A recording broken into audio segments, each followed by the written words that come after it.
कंपन्या म्हणून झालेल्या आहेत. आणि युनिकॉर्न म्हणजे तुम्हाला माहिती आहे की युनिकॉर्न म्हणजे साधारणपणे मगाशी कोणी आपला एक पार्टिसिपंट त्याचं 1 करोडचं साधारणपणे उलाढाल झाली.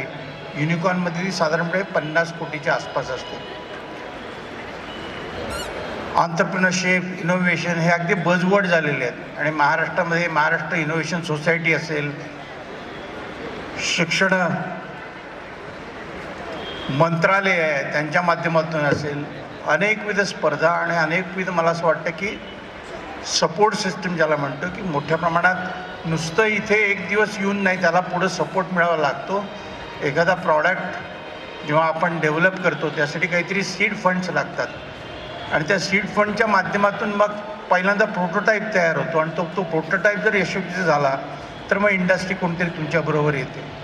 ही अशी सगळी पूर्ण इकोसिस्टीम आहे. आणि मला असं वाटतं की कल्पेश माझ्याबरोबर परवा दिवशी फोनवर बोलत होते. त्यांनी म्हणाले की आत्ता फक्त स्पर्धेपुरतं मर्यादित न राहता पुढचा जो माझा प्रवास आहे की ती इकोसिस्टीम बिल्ड करणं, ज्याच्यामध्ये तुमच्याबरोबर कोणी पुढच्या वेळेला एखादी संस्था जोडली गेली जाईल. संस्था म्हणजे एखादी इंडस्ट्री, चांगला एखादा तुम्ही प्रॉडक्ट जर डेव्हलप केला तो पुढे नेण्याच्या दृष्टीने ती पार्टनरशिप असेल आणि त्यासाठी लागणारे जे सीड फंड्स असतात, बीज स्वरूपात बेसिकली जो काही फंडिंग दिलं जातं तोही जनरेट करण्याचे ते प्रयत्न करत आहेत. आणि मगाशी जी चर्चा चालली होती त्याच्यामध्ये पुणे, मुंबई ही क्षेत्र तशी बऱ्यापैकी अशा प्रकारच्या स्पर्धेचं आयोजन करत असतात.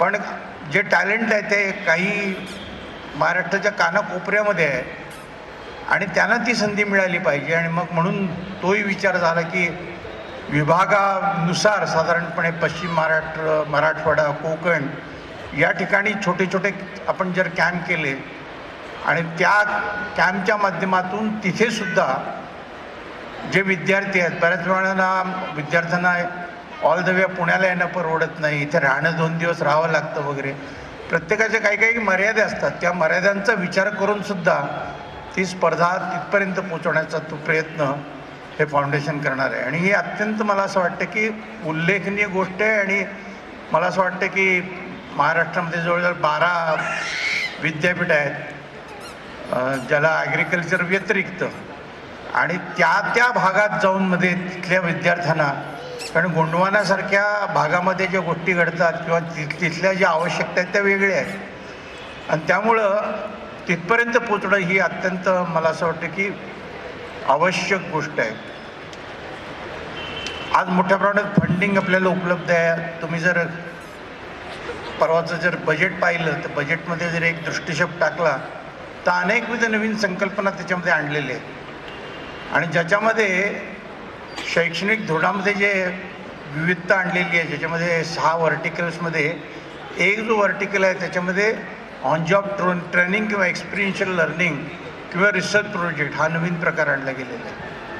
आणि मला असं वाटतं की त्याच्या माध्यमातून सुद्धा आज नॉर्मली काय होतं की इंडस्ट्री आणि आमच्यामध्ये अकॅडमी, आपण पेपरवर किंवा भाषणामध्ये खूप बोलतो की इंडस्ट्री अकॅडमिक इंटरॅक्शन वगैरे, पण आता साधारणपणे सिस्टमच अशी डेव्हलप केलेली आहे की ज्याच्या माध्यमातून इंडस्ट्रीची माणसं प्रोफेसर ऑफ प्रॅक्टिस या माध्यमातून कॅम्पसवर स्वतः येऊन पार्टिसिपेट करतील टीचिंगमध्ये किंवा इनोव्हेशनच्या संकल्पनेमध्ये सुद्धा त्यांचं पार्टिसिपेशन असेल.